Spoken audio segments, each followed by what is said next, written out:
ना, राम रहीम की जैसे जो बलात्कारी है बाहर निकलते हैं और बाहर निकलते के बाद लोग स्वागत करते हैं भाई। हाँ, आश्रम बापू की जैसे जो है वो बाहर निकलते तो हमारे बीच के लोग उनको स्वागत करते हैं और मणिपुर जैसे कांड हो जाते हैं, लेकिन लोगों को तब दिखाई नहीं देते कि मणिपुर में 2 महिलाओं के साथ किस तरीके से बर्बरता हुई है, महिला को नंगा कराया, किस तरीके से उनके साथ हरकतें करी, उसमें आपको हंसना चाहिए क्या? कहते थे कि महिला सशक्तिकरण की बात करते हैं ये लोग, महिला सम्मान की बात करते हैं ये लोग, महिला को आत्मसम्मान देने की बात करते हैं, महिला को नया उड़ान देने की बात करते हैं, लेकिन महिला को रेप करके पीड़िता बना के छोड़ देते हैं। महिलाओं को जो है रेप करके जो है वहां छोड़ देते हैं, रेड लाइट एरिया में छोड़ देते हैं। कभी देखा आपने? कभी देखना, चलना मेरे साथ, मैं कभी दिखाऊंगी उनका दर्द। लेकिन वो दर्द जब होते हैं ना तो तकलीफ होता है कि हम महिलाओं के साथ ये क्या हो रहा है। क्या लगा कि हंस रहे हैं, कह रहे कि उन्नाव थोड़ी ना है। आपको शर्म नहीं आते हंसते हुए? आपको शर्म नहीं आता? आप अपनी बेटी को भेज देते कुलदीप के पास, आप अपनी बीवी को भेज देते, अपनी माँ को भेज देते। शर्म आते, दुख लगता है कि मैं ऐसी बातें बोलने के लिए आप लोगों ने मुझे मजबूर कर दिया है। दुख लगता है कि वो भी महिला है, लेकिन जब आप अपनी दर्द को समझते हैं, दूसरे की बेटी की दर्द क्यों नहीं समझ रहे? क्यों नहीं डर लगते भाई? हमेशा अभी अंधेरा होते शादी सारी महिलाओं को आप देखना कि कैसे तूफानी अंदाज से घर पहुंचने की कोशिश करते, क्यों करते हैं? सिंह सेंगर को जमानत मिल चुकी है, बेल मिल चुकी है, देश भर में रोष प्रदर्शन है, लोग जो है तरह तरह की बातें कर रहे हैं। इस वक्त हमारे साथ जून मेसी हैं। जून मेसी, कैसे देख रहे हैं इस पूरे मामले को? लोगों में गुस्सा है, खास करके महिलाओं में इस बात का गुस्सा है कि आखिर कुलदीप सिंह सेंगर कैसे रिहा होगा, कैसे जमानत उसे मंजूर होगी? देखिए, ये गुस्सा होने वाली बात है और बहुत दर्द की बात है कि आज की डेट पे जहां पर महिला सम्मान की बात करते हैं और जो सरकार बेटी बचाओ बेटी पढ़ाओ के स्लोगन को लेके आगे बढ़ रहे हैं, लेकिन वही सरकार, मौजूदा सरकार के अंदर बेटियों की इज्जत को तार तार करने के लिए ये सरकार कहीं का भी नहीं रहा है।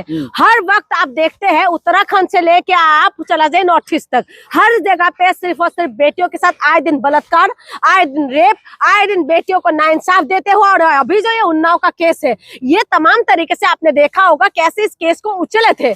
और इसका सबसे बड़ी बात है, जो इंसाफ मांग रहे हैं वो जेल के अंदर, इनकी जो चाचा है वो इंसाफ मांग रहे तो जेल के अंदर होगा। और जो इंसाफ की दुहाई, जो पीड़िता है, पीड़िता की हालत बेहाल हो रहा है, उनको खौफ का माहौल हो रहा है, लेकिन उसके बाद जो गुनहगार है, जिसको वो है रेपिस्ट है, वो बाहर आ रहे हैं।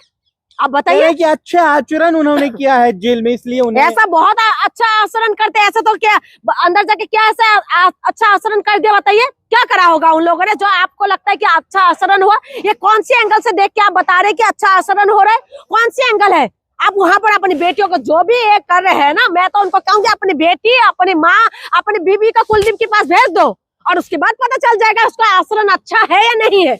आप बताइए कि ये कोई बात है? ये कोई तरीका है क्या? अच्छा आचरण बोल के आप छोड़ दोगे किसी को भी?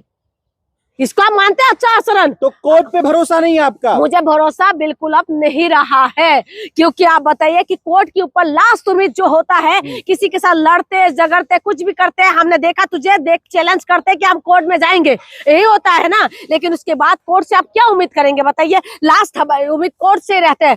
पहले कोर्ट में जाते थे, लोअर कोर्ट में जाते थे, फिर हाई कोर्ट में जाते थे, फिर सुप्रीम कोर्ट में पहुंचते थे, लेकिन अब जिस तरीके की फैसला आ रहा है उसके बाद मुझे लगता है कि ये जो है ये सांसें बिल्कुल टूटने वाले हैं। जो कहते हैं ना, अंतिम सांस में बैठे हुए अंतिम सांस ले रहे हैं और हमारी विश्वास अभी बिल्कुल मेरे तो खत्म हो चुका है, क्योंकि विश्वास नहीं रहा। आप बताए अरावली के ऊपर किस तरीके की फैसला आया है, किस तरीके से बातें बोले हैं। और उसके बाद आपने देखा होगा अभी कुछ दिन पहले एक कोर्ट ने बोला था कि महिलाओं का नारा जो खींचना वो भी उसमें नहीं आते। बताइए, तो आप क्या करेंगे कि महिलाओं और लड़कियों पर जो है असुरक्षा का माहौल है? बिल्कुल असुरक्षा का माहौल है। और मैं आपको ये कहना चाहती हूँ कि जो इस तरीके के हो रहा है, महिलाओं को आवाज उठाना पड़ेगा, नहीं तो महिला सम्मान धक्का 3 पाद होकर रह जाएंगे। आपको लगता है कि महिला का सम्मान करते हैं ये लोग? इनके अंदर सारे रेपिस्ट घुसे हुए हैं। आप बताइए कि कौन कौन नहीं है? आप उज्जवल रवन्ना, ठीक है, उसकी जैसे रेप है, उसको कितना उसमें उसको पाया गया था, वो उसकी इन्हीं की पार्टी में है। उसके बाद आप एक एक करके देखते जाइए कि इन्हीं की पार्टी में जितना भी है, इन्हीं का दंडवत करते जाके आश्रम बापू जैसे रेपिस्ट के सामने। और उसके बाद जो राम रहीम को बार बार पैरोल देने वाले कौन लोग हैं? ये मैंने तो प्रूव नहीं किया कि ये लोग रेपिस्ट है, ये कोर्ट ने प्रूव किया कि ये लोग रेपिस्ट है। उसके बाद भी ये लोग बाहर घूमते कैसे है, पैरोल कैसे मिल जाते हैं इनको? और उसके बाद महिला सुरक्षा की बात करते हैं ये लोग। कौन सी महिला सुरक्षा? कौन सी महिला सुरक्षा की बात करते हैं क्या लोग? करेंगी ये बताइए, इस देश की महिलाएं क्या करेंगी? इस देश की महिला को कुछ नहीं कर सकते।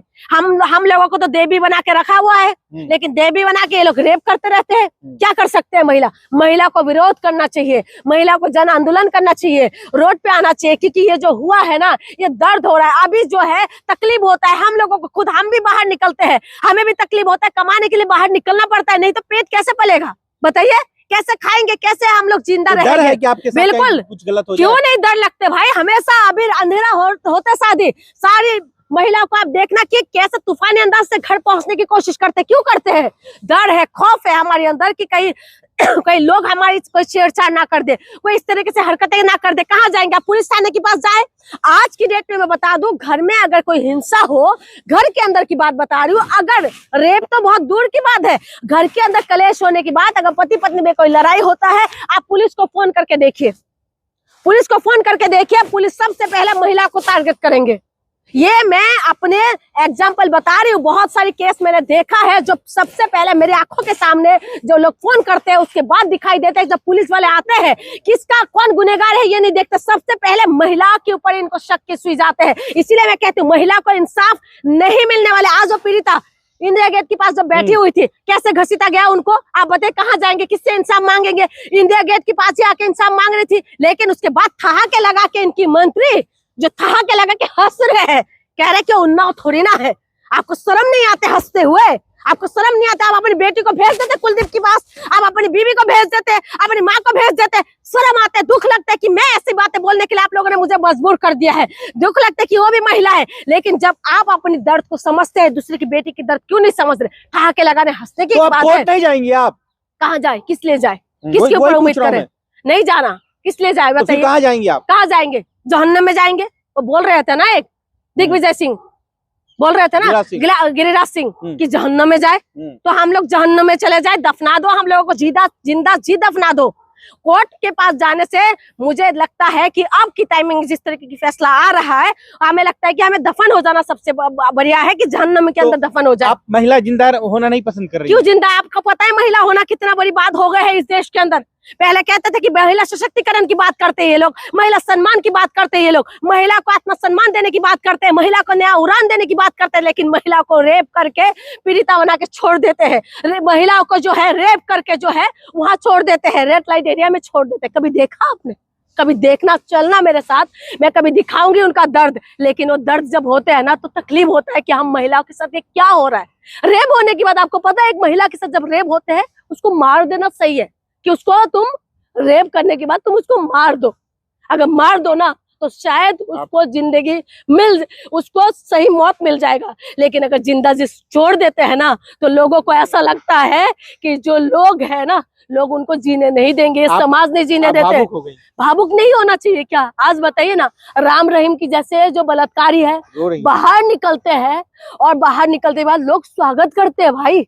आश्रम बापू की जैसे जो है वो बाहर निकलते तो हमारे बीच के लोग उनको स्वागत करते हैं, और मणिपुर जैसे कांड हो जाते हैं, लेकिन लोगों को तब दिखाई नहीं देते कि मणिपुर में 2 महिलाओं के साथ किस तरीके से बर्बरता हुई है, महिला को नंगा कराया, किस तरीके से उनके साथ हरकतें करी। उसमें आपको हंसना चाहिए क्या? मैं नॉर्थ ईस्ट से आती हूँ, मैं समझती हूँ, दर्द को समझती हूँ कि कैसा दर्द होता है महिला को, और उसके बाद आप कहते हो कि महिला सम्मान देंगे ये लोग। मणिपुर के अंदर इनकी सरकार है, पूरी सत्ता इनके पास में है, लेकिन उसके बावजूद भी ये लोग कुछ नहीं कर रहे। तो आपको दर्द नहीं होगा, आपको रोना नहीं आएगा, और उसके बाद आप कहते हैं कि हमें जिंदा रहना चाहिए। मैं तो कहती हूँ कि हमें जिंदा रहने से अच्छा है हम लोगों को तुम लोग आप मैसेज क्या देना चाहते हैं कि भारत की जितनी भी महिला है, जितनी भी नारी है, वो सब मर जाएं, सुसाइड कर लें?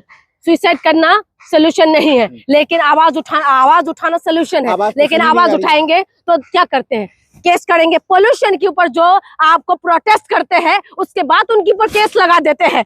पोल्यूशन के लिए सही हवा मांगने की वजह से जो प्रोटेस्ट करते हैं उनको केस लगा देते हैं। तो आप अगर न्याय मांगने के लिए आवाज उठाएंगे तो आपके ऊपर क्या कुछ करेंगे? तो हम कहाँ जाए? हमारे पास तो एक तो न्यायालय बाकी थे, उसके बाद तो कोई रहा नहीं, तो हम महिला कहाँ जाए। तो महिलाओं को मैं ये मैसेज दूंगी कि कमजोर तो नहीं बनना, लेकिन हमें कमजोर बनाने की कोशिश करा जा रहा है। तो हम लोगों को सबको एक मुट्ठी होना पड़ेगा, और उसके बाद जन आंदोलन नहीं होगा तो ये चीज नहीं जाएंगे। लोग कहते हैं अरे आए दिन का तो बात है, रेप होता रहता है, छोटी मोटी कांड है, इनके लिए छोटी मोटी कांड है, लेकिन अपनी बेटी के साथ जब होगा ना तब तुम्हें पता चलेगा कि छोटी मोटी कांड है ये बड़ी कांड है, कि मरने से वो कोमा में चले जाते हैं लड़की, और उसके बाद आप कहते हैं कि छोटी मोटी कांड है। 15 लाख का जुर्माना लगाया है तो 15 लाख का कौन सी बड़ी बात है उनके लिए? ये चुटकी भर की काम है, 15 लाख रुपए दे देगा। ये 15 लाख रुपए बहुत बड़ी अमाउंट है क्या? पैसे से आप किसी का इज्जत तोल सकते हो क्या? उनके पापा को मार दिया गया है, आप बताइए। उनके चाचा मौसी, उसका जो चाची है उनको वो मार गए हैं, उसका चाचा आज भी जेल के अंदर रखा है। उसके बाद आप 15 लाख के हिसाब से आप तोल दोगे उस इंसान को? आप उसमें ये लगा रहे कि 15 लाख की अमाउंट लगा रहे हो तुम। एक आंख है कितनी बेच दो जाके? इतना ही तो शरीर के अंगों में कोई वो होता है क्या? कितना रेट है शरीर के अंगों का बताइए। और उसके बाद अब 15 लाख की उम्र, उस लड़की को जिंदा जी तुम लोगों ने मार दिया है। हम लड़की कहाँ जाए, हम लोग कहाँ जाए? उनके लोग कह रहे हैं कि अब कोर्ट भरोसा नहीं, अब कोर्ट हम नहीं जाएंगे, कोर्ट बिक चुका है। बिल्कुल भरोसा नहीं। आप बताइए ना, ऐसे बिल्किस बानो की टाइमिंग में हमने देखा बिल्किस बानो की अपराधियों को क्या करा। खैर बिल्किस बानो को काफी हद तक तो इंसाफ मिले थे, लेकिन अब इस सरकार गुजरात में जब बीजेपी का सरकार ही है, और गुजरात उसमें भी उनको अच्छा आचरण देख के उनको छोड़ दिया। उसके बाद अंकिता भंडारी, जिसको उत्तराखंड की हिंदू बेटी, लेकिन उसको इंसाफ नहीं मिला, और संघर्ष करते करते जो पत्रकार है उसको वहां तो उसको जेल तक कर दिया, उसको अंदर कर दिया। आप बताइए ना कौन सी बेटी के लिए आप इंसाफ मांगे? हाथरस की बेटी को आज तक इंसाफ मिला? हाथरस की बेटी को रेप किया, उसके बाद जिंदा जी जला दी, और उसके बाद आप क्या कहते हो? आप कह रहे बेटियों को इंसाफ मिलेगा। उसके बाद उन्नाव का ये जो कांड है और ये जो हुआ है, ये बहुत ही दुखदायक है। महिला को हार तो नहीं मानना चाहिए, क्योंकि हम महिला बार बार मौका जरूर देते हैं, क्योंकि एक महिला है ना, हर बार मौका देते हैं, चाहे उस घर में हो, समाज में हो या राजनीति में हो। तो मेरी उम्मीद है कि उम्मीद में जिंदा रहना पड़ेगा, और वही उम्मीद के साथ महिलाओं से मैं कहूंगी कि आवाज उठाइए। अगर आज आवाज नहीं उठाएंगे तो आप भी सुरक्षित नहीं रहेंगे, आपके बच्चे भी सुरक्षित नहीं रहेंगे, और आने वाली जो पीढ़ी है वो भी सुरक्षित नहीं रहेगा।